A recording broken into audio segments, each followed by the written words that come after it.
boyfriend is threatening to shoot up my house.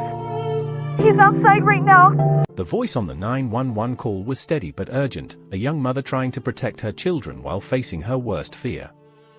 That call, placed at 2:48 a.m. on April 3, 2024, would be Montani Davis's final plea for help. Because within minutes, the back door of her Dayton home splintered open. Because a man who once claimed to love her couldn't accept her happiness with someone else. Because the system designed to protect her had failed at every turn. For minutes after that call, gunshots shattered the night's silence. By sunrise, a 26-year-old registered nurse and mother of two was gone forever. What drives someone to destroy what they claim to cherish? How does love transform into such deadly obsession? And why do we so often dismiss the warning signs until it's too late? Today, we examine the life and death of Montani Davis, a woman whose only crime was seeking happiness after leaving a controlling relationship. Her story reveals the invisible escalation that precedes many domestic homicides and the critical moments where intervention might have changed everything. You've likely scrolled past similar stories on your news feed, perhaps thinking, that would never happen to someone I know. Yet domestic violence hides in plain sight, masked by excuses, minimized by authorities, and shrouded in silence by victims who fear the consequences of speaking out. Montani believed she was doing everything right. She documented threats, she called police, she created safety plans. She built a support network. But it wasn't enough. As we explore her story, you'll discover how a promising new relationship became her death sentence, not because love is dangerous, but because a possessive ex-partner couldn't bear to see her happy without him. Before we continue with Montani's story, take a moment to subscribe to the Crime Vault if you believe these narratives matter. Each subscription helps us share stories that could potentially save lives by raising awareness about domestic violence warning signs. Hit the notification bell to join our community of viewers who refuse to look away from difficult but important truths. Your support makes it possible for us to continue this work, and perhaps help someone recognize a dangerous situation before it's too late. Meanwhile, a critical question remains unanswered. What subtle warning signs might be present in your own life or the lives of those you care about? The answer could mean the difference between intervention and obituary.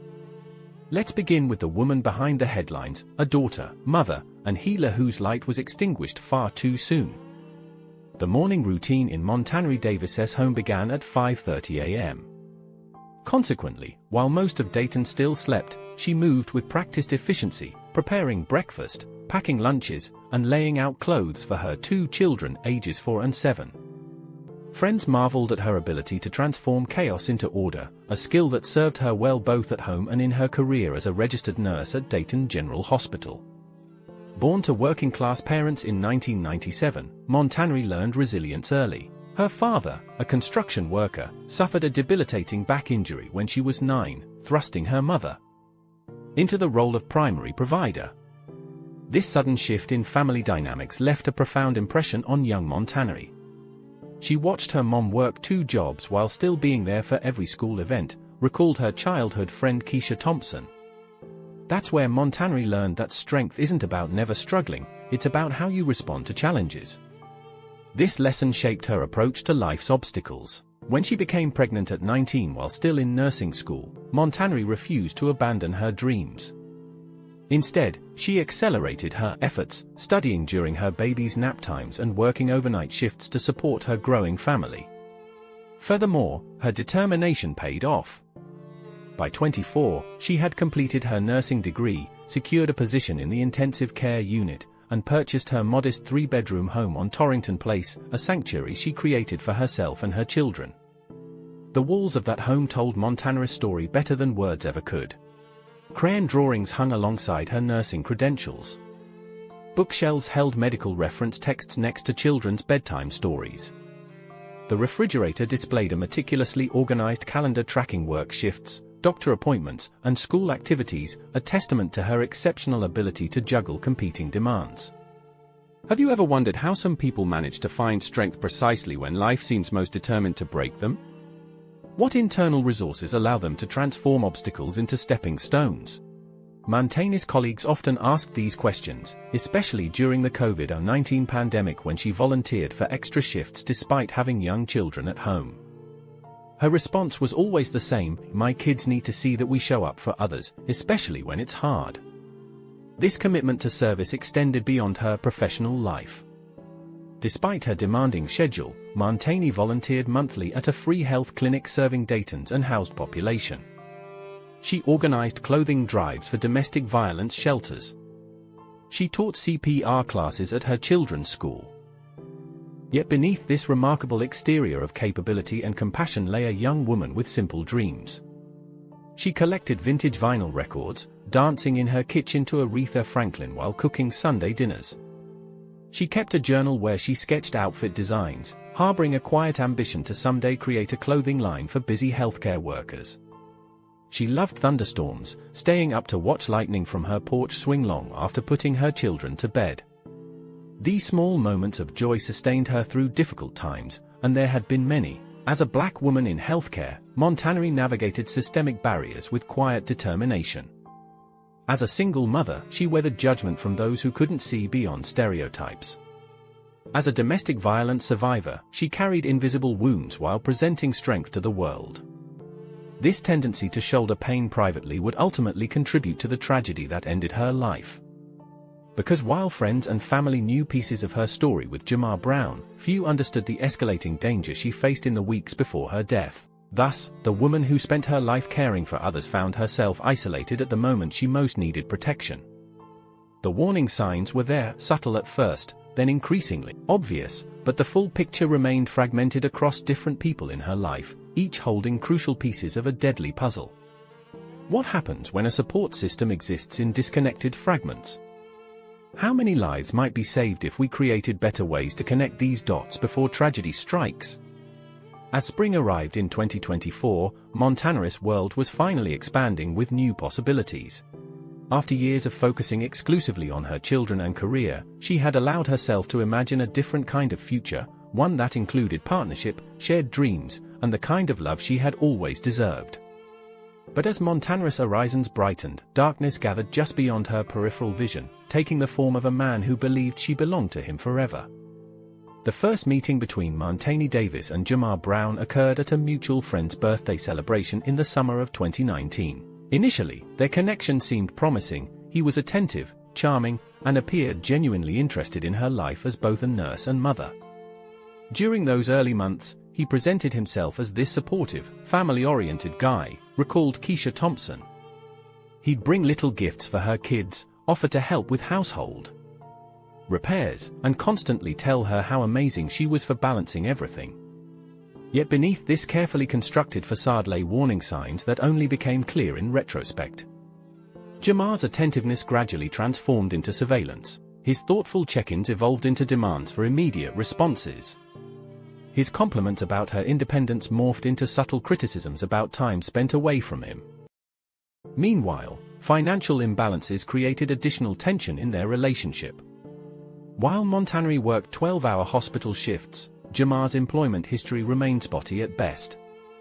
He cycled through jobs, retail positions, warehouse work, food delivery, rarely lasting more than a few months at any single place. This pattern reflected a broader dynamic in their relationship. Montani gave while Jamar took. She accommodated his needs while her own went unaddressed. She made excuses for his behavior while he offered none for his actions. Have you ever noticed how controlling behavior often disguises itself as care? How the line between protection and possession can blur until they become indistinguishable. By early 2021, the relationship had developed a troubling rhythm.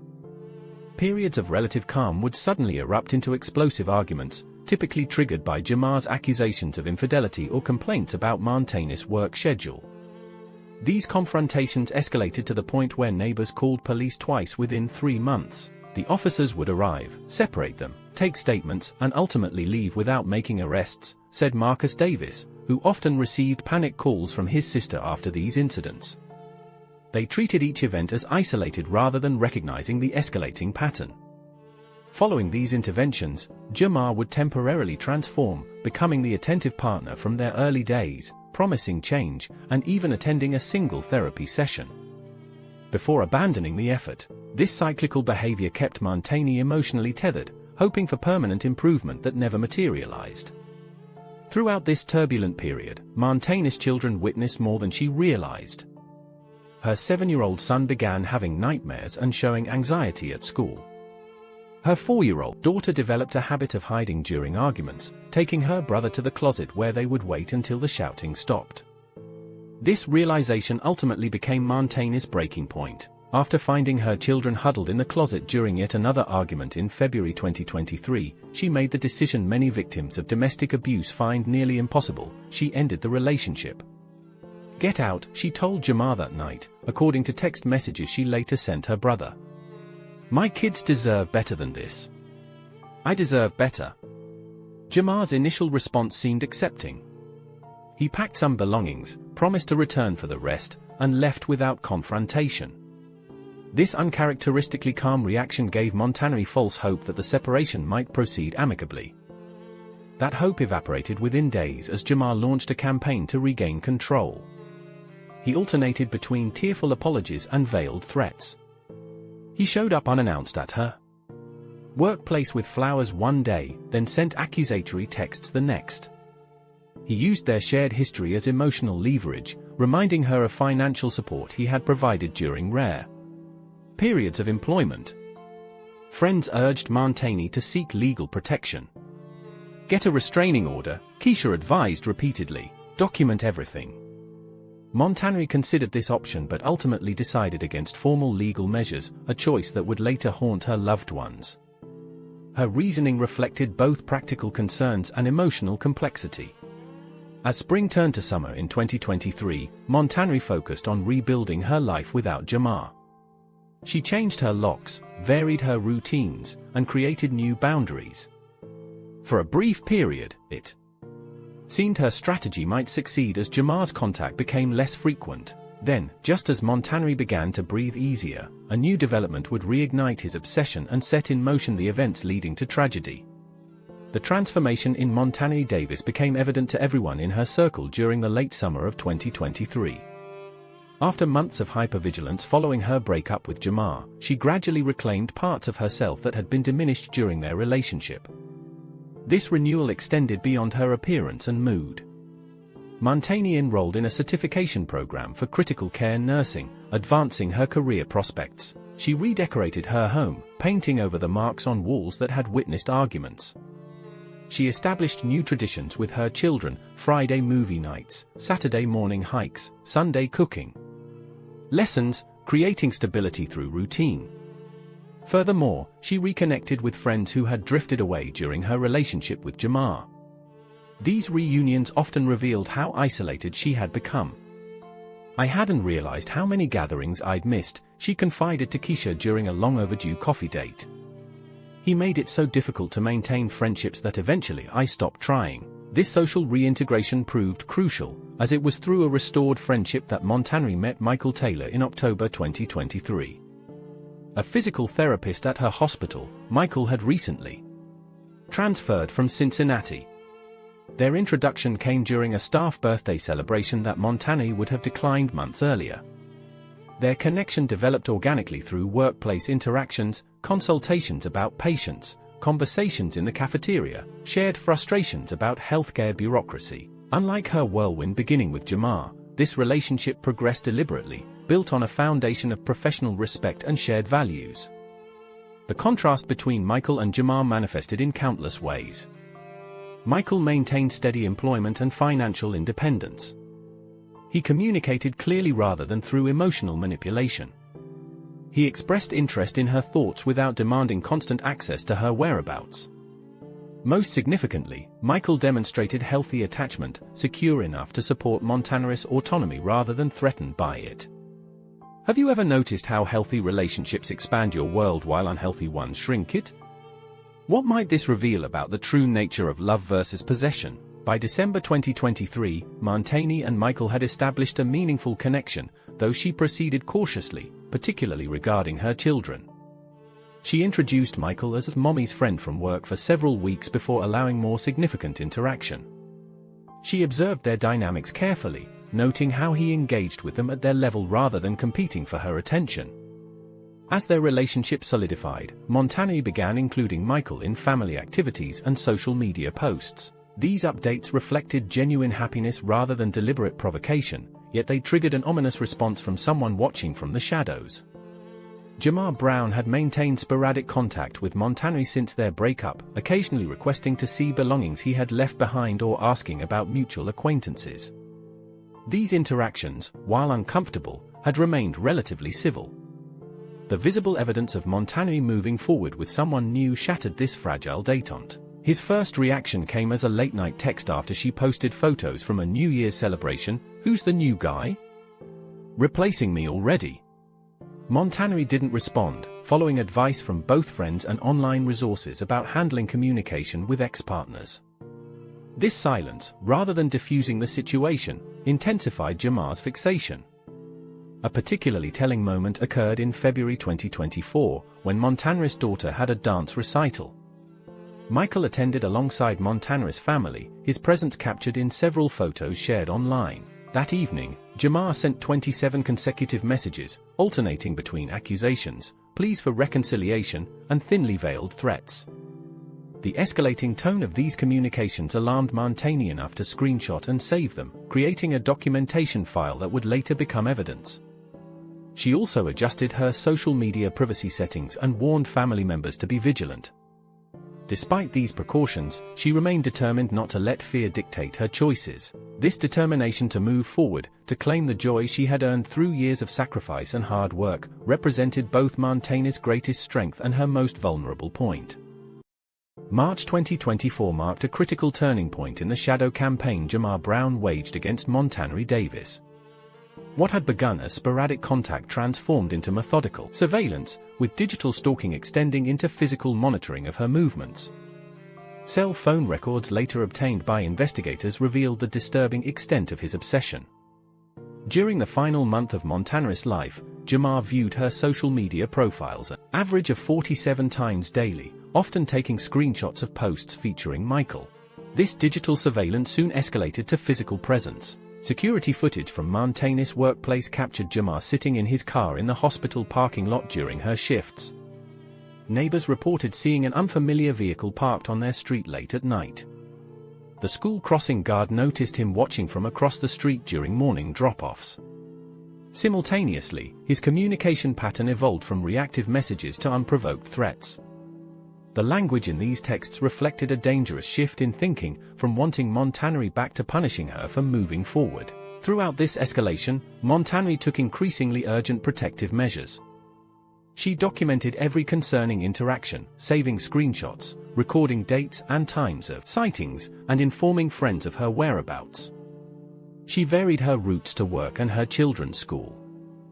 Most significantly, she reported her concerns to authorities multiple times. The paper trail shows 3 separate police reports filed in March alone, each detailing specific incidents: slashed tires in her driveway, a broken window at her home, threatening voicemails.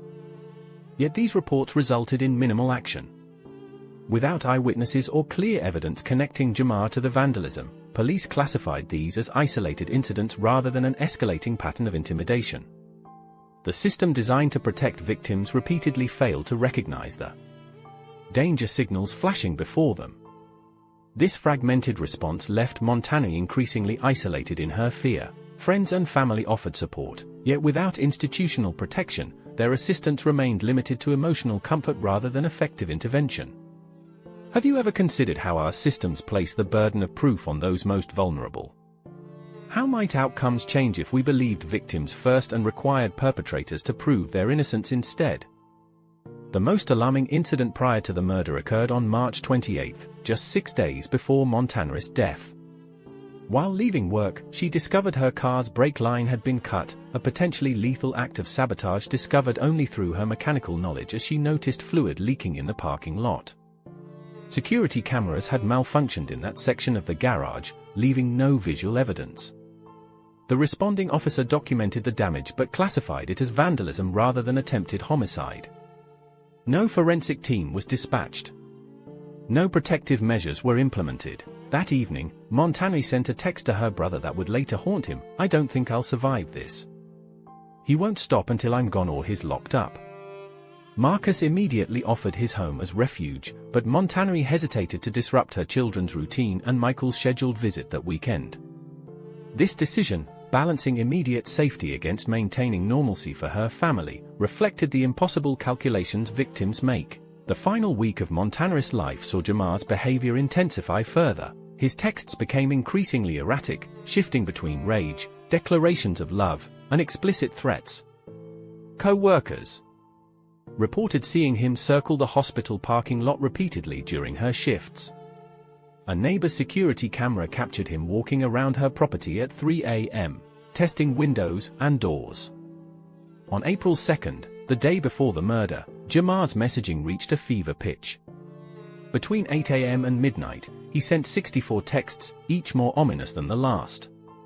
The final message, sent at 11:47 p.m., contained just 5 words: "Watch what happens to you." That same day, Montanari made 2 crucial decisions. She asked her friend Letitia to stay overnight as an extra safety measure, and she scheduled an appointment with an attorney to discuss restraining order options for the following week. These precautions proved insufficient against the determination of a man who had transformed rejection into a death sentence. As darkness fell on April 2nd, the countdown to tragedy had already begun, a ticking clock that would run out in the early hours of a spring morning, forever altering the lives of everyone connected to Montanari Davis. The stage was now set for a final confrontation, with Montanari taking every available precaution while Jamar prepared to demonstrate the ultimate act of control. April 2nd, 2024, unfolded as a deceptively ordinary Tuesday for Montanari Davis. Hospital security footage shows her arriving for her 7 a.m. shift. Throughout the day, she moved efficiently between patients, her professional demeanor revealing nothing of the private terror she managed behind the scenes. Text messages between Montanari and her mother show she arranged for her children to stay overnight at their grandmother's house, a last-minute decision that ultimately saved their lives. At 7:30 p.m., Montanari completed her shift and met her friend Letitia Jones in the hospital parking garage. They left in separate vehicles, taking different routes to Montanari's home as a precaution they had established weeks earlier. Upon reaching home, Montanari conducted what had become a ritual, checking windows and doors, inspecting her car, and scanning the street for unfamiliar vehicles. Finding nothing immediately concerning, she and Letitia settled in for a quiet evening, ordering takeout and watching a movie. The first call from Jamar came at 11:23 p.m., according to phone records. Montanari declined it, following the advice of online resources about handling stalking situations. He called again at 11:31 p.m., then every few minutes thereafter, growing increasingly persistent as midnight approached. At 12:17 a.m. on April 3rd, Montanari finally answered, putting the call on speaker so Letitia could witness the conversation. According to Letitia's statement, Jamar initially sounded calm, asking to talk in person. When Montanari refused, his tone shifted dramatically. "You think you're safe with your little friend there," he said, revealing he knew Letitia was present, information he could only have obtained by watching the house. This revelation prompted Montanari to call her brother at 12:43 a.m. Phone records show a 7-minute conversation during which they discussed calling police. Between 1 a.m. and 2:30 a.m., an eerie calm descended. Jamar stopped calling. No movement was detected outside. Montanari and Letitia, exhausted from sustained vigilance, began to relax slightly, though they agreed to take turns staying awake. This apparent lull masked Jamar's tactical retreat to gather weapons and plan his approach.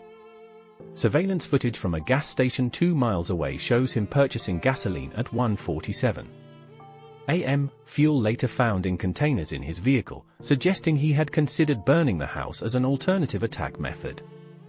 At 2:37 a.m., the barrage resumed with a text that chilled both women. "I can see you through the window. Blue shirt, sitting on the couch." Montanari was indeed wearing a blue nursing scrub top and sitting exactly where the message described. This confirmation that Jamar was watching them in real time triggered immediate action.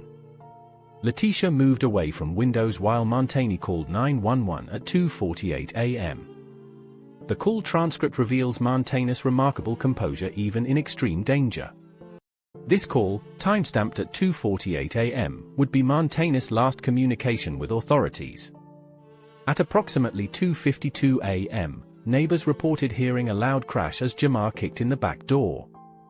Letitia, who had retrieved her legally owned firearm from her purse, described the next moments in her witness statement. "We heard the door break. Montanari pushed me toward the bedroom and turned toward the kitchen.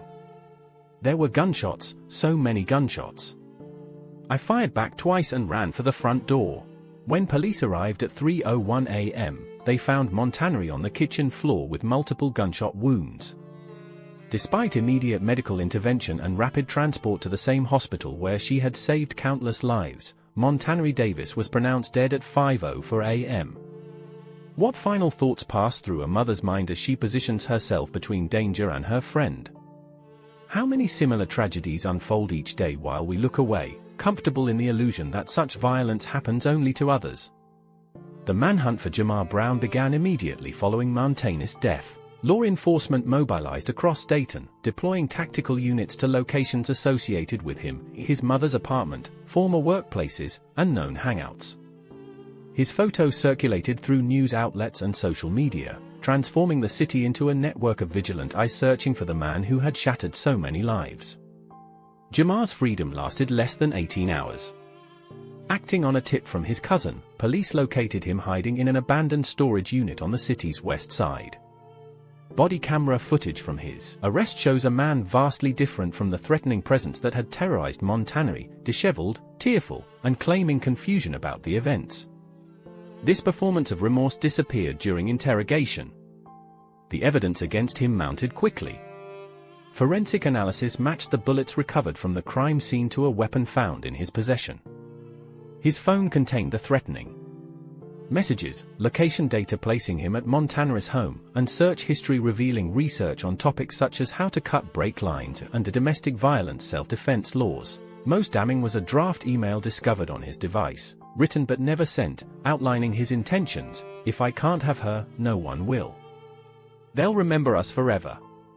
The district attorney charged Jamar with first-degree murder, home invasion, stalking, and weapons violations, a total of 11 felony counts carrying potential life imprisonment without parole.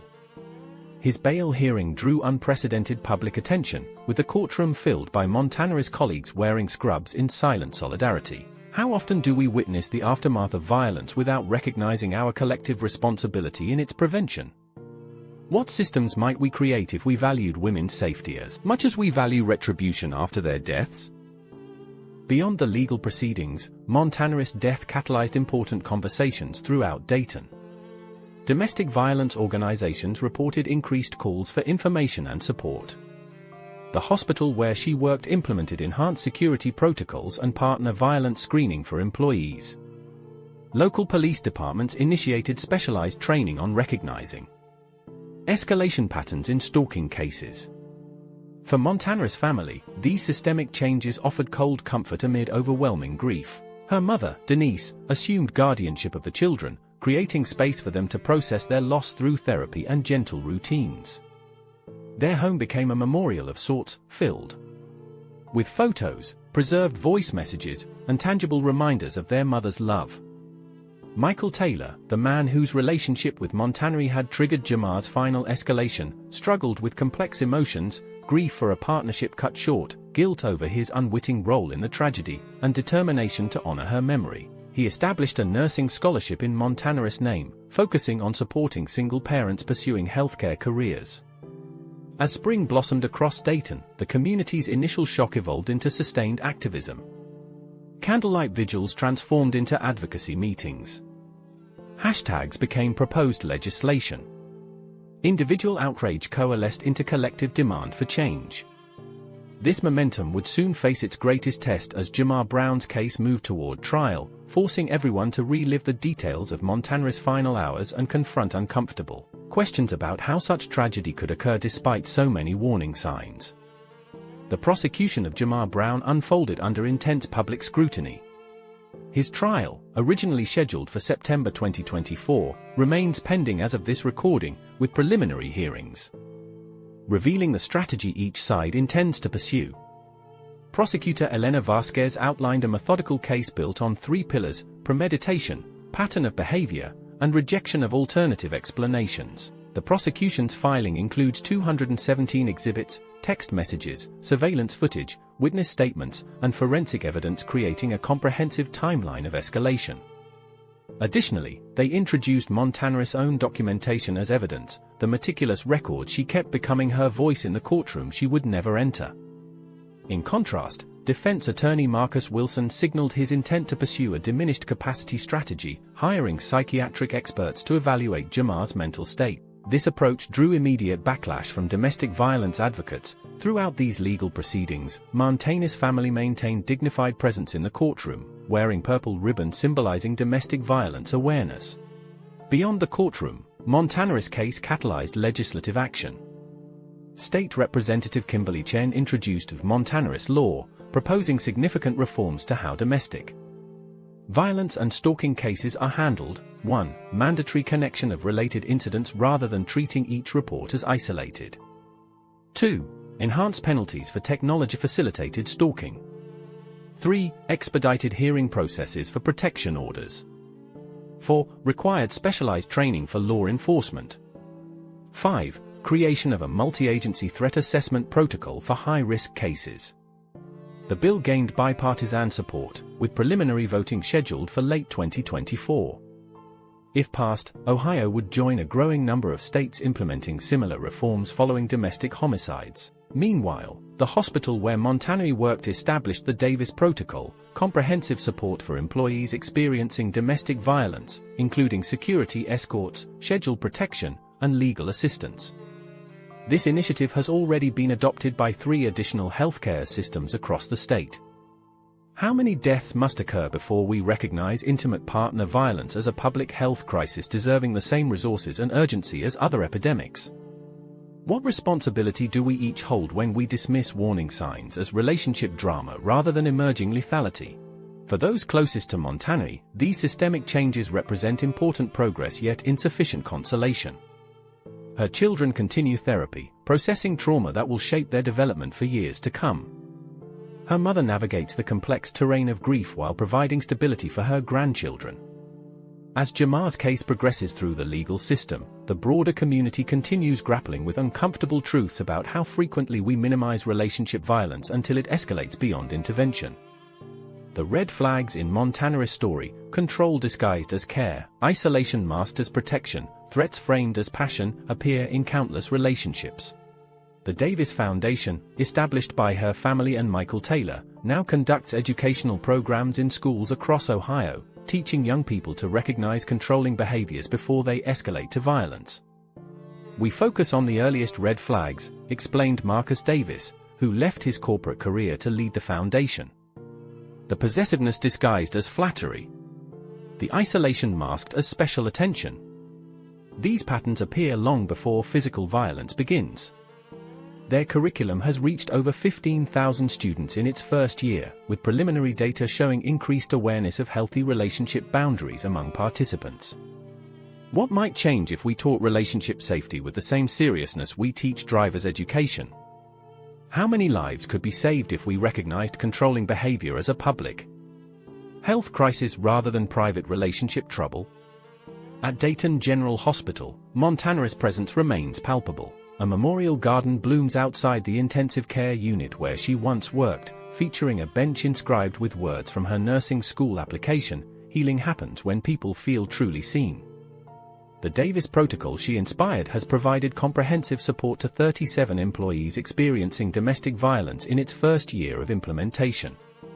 Perhaps most significantly, Montanaris lives on through her children, now 5 and 8, who speak of their mother with pride and clarity beyond their years. Under their grandmother's loving guidance, they participate in age-appropriate advocacy, recently appearing at a children's book launch about family violence prevention. Before we conclude, take a moment to subscribe to the Crime Vault if you believe these stories deserve thoughtful examination rather than sensationalism. Each subscription supports our commitment to highlighting the systemic issues behind these tragedies and the changes needed to prevent them. Join our community of viewers dedicated to understanding these patterns so we might recognize them in our own lives and communities. The warning signs that preceded Montanaris' death appear around us daily, in our neighborhoods, workplaces, and sometimes our own relationships. The question remains, will we see them in time?